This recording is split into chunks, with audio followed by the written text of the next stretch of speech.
Hello friends, இன்றைக்கி நம்ம என்ன பார்க்க போகிறோன்னா ப்ராப்ளம் பேஸ்டு ஆன் ஏஜஸ். இதில் ஃபஸ்ட்டு ஒரு ஸ்வீட்டான இன்ட்ரடக்ஷன் பார்த்துடலாம். இது தெரிஞ்சதுன்னா ஈஸியாக நம்ம சம்ஸ் போட்டுடலாம். எப்பயுமே சம்ஸில் வந்து இந்த 4 வேர்டு அடிக்கடி நீங்கள் பார்க்குற மாதிரி இருக்கும். Echo, before, after, hence.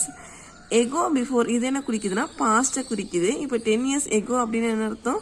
10 yearsக்கு முன்னாடி. 10 years பிஃபோர்னா என்னது? Same meaning. 10 years முன்னாடி அப்படின்னு அர்த்தம். அதே ஆஃப்டர்னு என்னது? 10 years ஆஃப்டர்னா 10 yearsக்கு அப்புறம். ஹென்ஸ் அப்படின்னாலுமே 10 yearsக்கு அப்புறம் அப்படின்னு சொல்லிட்டு தான் மீனிங். ஸோ இப்போ ஒரு எக்ஸாம்பிளுக்கு எடுத்துக்கலாம். ஒருத்தரோட ஏஜ் வந்து 30. அப்போ 10 years எகோ அவரோட ஏஜ் என்னவா இருக்கும்? 20 இருக்குமா? ஏன்னா என்ன பண்ணுவோம்? 30. அப்போ 10 years எகோன்னு என்ன பண்ணிக்குவோம்? -10 பண்ணுவோமா? ஸோ வந்துட்டு 20 ஆயிரும். அதே வந்துட்டு 10 years ஆஃப்டர் என்ன பண்ணுவோம்? +10 போட்டுக்குவோம். ஏன்னா இப்போ 30 இருக்கு. 10 years ஆஃப்டர்னா +10 போட்டு அவரோட ஏஜ் வந்து 40.